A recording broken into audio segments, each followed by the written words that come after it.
الحمد لله وحده والصلاة والسلام على من لا نبي بعده أما بعد فأعوذ بالله من الشيطان الرجيم إنا نحن نزلنا الذكر وإنا له لحافظون وقال الله تعالى هو الذي أرسل رسوله بالهدى ودين الحق ليظهره على الدين كله وكفى بالله شهيدا صدق الله العظيم میرے انتہائی واجب الاحترام حضرات علماء کرام، میرے مسلمان بزرگوں، عزیز بھائیوں اور طلباء کرام، آج اس وقت میں اور آپ وطن عزیز کی عظیم دینی درسگاہ جامعہ عربیہ مریم مسجد کے سالانہ تقریب میں شریک ہیں۔ الحمدللہ ہمارے اس ادارے سے سینکڑوں کی تعداد میں طلباء کرام نے اپنے دلوں کو علوم نبوت سے منور کر کے، روشن کر کے، اور اس وقت پاکستان کے طول و عرض میں قریہ قریہ بستی بستی آپ علیہ السلام کی دین کی اشاعت کر رہے ہیں۔ یہ اس ادارے کا فیض ہے، اور خوش نصیب ہیں وہ مسلمان جن کا پیسہ، جن کا مال، جن کی دولت، جن کی دعائیں اس ادارے کے ساتھ شامل ہیں۔ میرے نبی نے فرمایا لا حسد الا فی اثنتین، دو لوگ ایسے ہیں کہ جن کو دیکھ کے یہ دعا مانگنی چاہیے کہ اللہ ہمیں ان میں شامل کر دے۔ پہلا وہ جس کو اللہ نے دین دے رکھا ہو اور وہ دین کو پھیلا رہا ہو۔ میرے نبی نے فرمایا یہ وہ لوگ ہیں جن کو دیکھ کے دعا کرنی چاہیے اللہ ہمیں ان میں شامل فرما دے۔ اور دوسرے وہ لوگ ہیں جن کو اللہ نے دولت دے رکھی ہے، مال دے رکھا ہے، پاکیزہ رزق دے رکھا ہے، اور وہ اس رزق کو، اس مال کو ان درویشوں پر، ان طلباء پر، نبی کے مہمانوں پر وہ خرچ کرتے ہیں۔ میرے نبی نے فرمایا یہ دو طبقے ایسے ہیں جن کو دیکھ کے دعا کرنی چاہیے کہ اللہ ہمیں ان میں شامل فرما۔ میرے عزیز بھائیوں، آپ علیہ السلام سے آپ نے پوچھا صحابہ کرام سے ہل تدرون من اجود جودا، میری امت کا سخی کون ہے، میری امت کا مالدار کون ہے؟ آپ علیہ السلام کے سوال کے جواب میں عام طور پہ صحابہ ایک ہی جواب دیتے تھے، اللہ ورسولہ اعلم، اللہ بہتر جانتا ہے۔ اس سوال کا جواب اللہ کا نبی بہتر جانتا ہے۔ صحابہ نے فرمایا اللہ ورسولہ اعلم۔ آپ علیہ السلام نے فرمایا میرے صحابہ سب سے بڑا سخی اللہ ہے، سب سے بڑا سخی اللہ ہے۔ جو سجدہ کرتا ہے اللہ اس کو بھی دیتے ہیں، جو نہیں کرتا اللہ اس کو بھی دیتے ہیں۔ سب سے بڑا سخی اللہ ہے۔ اور پھر فرمایا کہ اللہ کے بعد میں محمد سب سے بڑا سخی ہوں۔ صحابہ فرماتے ہیں ساری زندگی حضور صلی اللہ علیہ وسلم کی زبان مبارک میں ہم نے لفظ لا نہیں دیکھا۔ حضور سے کسی نے سوال کیا ہو، میرے نبی نے منع کیا ہو، کبھی ایسا نہیں ہوا۔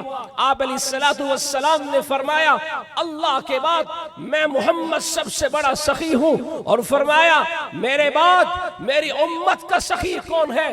فرجل علم علما فنشر۔ آپ علیہ السلام نے فرمایا میری امت کا سخی وہ ہے جس کو اللہ نے علم دے رکھا ہو، جس کو اللہ رب العالمین نے علوم نبوت دے رکھا ہو، اس علوم کو، اس علم کو، اس قرآن کی روشنی کو، پیغمبر کی حدیث کی روشنی کو امت میں منتقل کر رہا ہو۔ میرے نبی نے فرمایا میری امت کا سخی یہ ہے۔ ہم سمجھتے ہیں سڑکیں بنا دی، ہسپتال بنا دیے، رفائی ادارے قائم کر دیے، یہ سب سے بڑے سخی ہیں۔ میں مانتا ہوں ٹھیک ہے یہ بھی سخی ہے، لیکن میرے پیغمبر نے سخی اس کو کہا اس لیے کہ یہ سڑکیں موت تک تو کام آئیں گی، قبر میں کام نہیں آئیں گی، ہسپتال موت تک کام آئیں گے، بعد میں کام نہیں آئیں گے، لیکن ان مدارس سے اور ان علوم نبوت کے مراکز سے جو علم حاصل کیا جائے گا، جو سخاوت ان سے لی جائے گی دنیا میں کام آئے گی، قبر میں کام آئے گی، محشر کے میدان میں کام آئے گی، آخرت میں کام آئے گی، جنت میں کام آئے گی۔ وہ یہ سخاوت ہے، یہ وہ سخاوت ہے جو آپ کے جنت تک آپ کے ساتھ رہے گی۔ میرے عزیز بھائیو، اللہ تعالیٰ نے ان مدارس کو امت کے ایمان کی حفاظت کا ذریعہ بنایا ہے، امت کے ایمان کی حفاظت کا ذریعہ بنایا ہے۔ اللہ کا شکر ہے، یہ دینی مدارس بڑی ہمت کے ساتھ، بڑی شجاعت اور بہادری کے ساتھ علوم نبوت کو الحمدللہ محفوظ کر رہے ہیں۔ پاکستان کو یہ اعزاز حاصل ہے، اس وقت پوری دنیا میں پاکستان پہلے نمبر پہ ہے، جن میں قرآن پاک حفظ کرنے والوں کی تعداد سب سے زیادہ ہے۔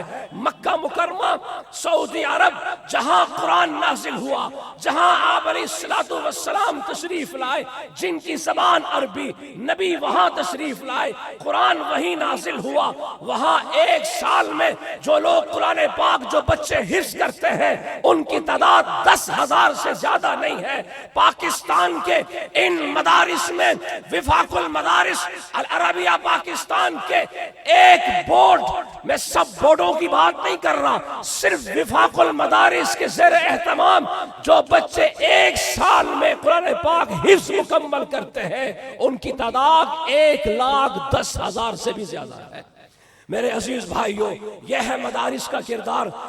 آپ حضرات بھی ان مدارس کے ساتھ، ان علماء کے ساتھ جڑیے، وابستہ ہو جائیے۔ اور آخر میں ایک بات عرض کرنا چاہتا ہوں، ہم سب کا یہ ایمان اور عقیدہ اور نظریہ ہے کہ حضور اقدس صلی اللہ علیہ وسلم اللہ رب العزت کے آخری نبی ہیں۔ آپ کے بعد کوئی اور نیا نبی نہیں آئے گا۔ آج اس امت کے پاس قرآن موجود ہے تو رب محمد کی قسم حضور کی ختم نبوت کی برکت سے موجود ہے۔ آج اس امت کے پاس یہ دین موجود ہے، حضور کی ختم نبوت کی برکت سے موجود ہے، اس لیے کہ میرا نبی آخری۔